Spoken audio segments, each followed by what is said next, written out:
Ja sit tää katoski täällä. Muistatko, kun se roikkui sieltä katosta hienosti? Jo, tänk hur hade de fått upp allt det där tyget dit? Ja mut siinä meni koko päivä edellisenä päivänä, kun sitä ripustettiin. Jo, det var väl så. Mut sitten muistatko tän jättiletkiksen ihan lopussa? Jo, alla dansade tillsammans. Det var Se oli. Man trodde att golvet skulle ge Joo, se oikein pumppi. Vähän niinku valtiopäivätansseissakin ennen vanhaa. Men hör du, Ai. jag som älskar mat, vet du, det här matbordet. Mä en kyllä malta odottaa, että me päästään katsomaan tätä herkkää, me saadaan vähän vuonna. Vähän niinku nää meidän Aleksanterin leivokset. Kyllä se näyttää niin herkulliselta, kun siinä on toi murotaikina pohja ja sitten vähän marmeladia ja sokeriglasyyriä. Jo, den här bakelsen. Den är gjord av smuldeg och marmelad och sockerglasyr. Saaks mä maistaa niitä? Ta inte ännu. Hei! Jos pidetään semmonen tietokilpailu ja sit se voittaja saa syödä ne kaikki. Frågesport. Joo! Nää, alltså den som vinner får ett allt. Joo! Jaha, Eikö se ois hyvä idea? okej. Noniin, ootteks te valmiit siellä? Frågesporten börjar. Noniin, mä saan kysyä ensimmäisen kysymyksen. Okei. Noniin. Kenen keisarin mukaan on nimetty Aleksanterin leivos? Vilken kejsare har gett namnet till Alexanders bakelsen? Runeberg. Runeberg. Alexander. Ykkönen vai kakkonen? Alexander den första. Hyvä Jenni. Yes. No niin, sit on sun kysymysvuoro. Vilket hov kommer bakelsen ifrån?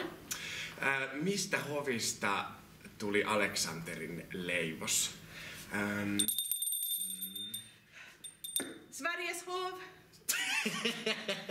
Ai Sveriges hov. Ei se nyt Ruotsista voinut tulla. Oh, Pietarin hovista. bra Pentti visste. No sitten tulee kolmas kysymys. Tää on kyllä tosi vaikea sitten, tätäkään sä et tiedä. Millä Aleksanterin leivoksen sokeriglasyyri värjätään?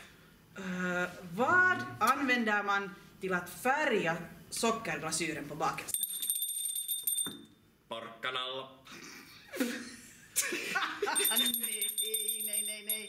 Inte morot, jag vet. No. Rödbeta. Ei kun sitä mä tarkoitinkin, että just punajuuri. Mutta mä vahingossa sanoin vaan porkkana.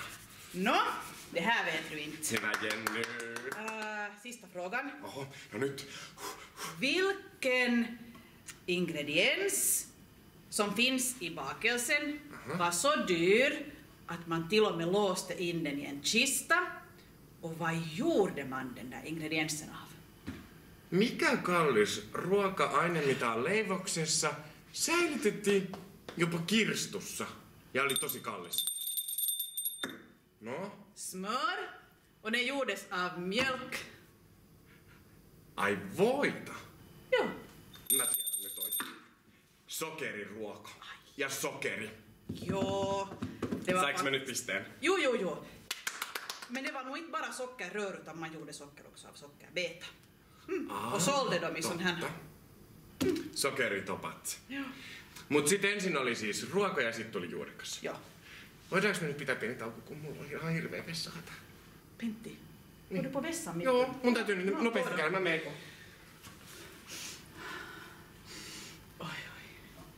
Jag tror att min telefon ringer någonstans nu. Jo, jag kommer just tillbaks.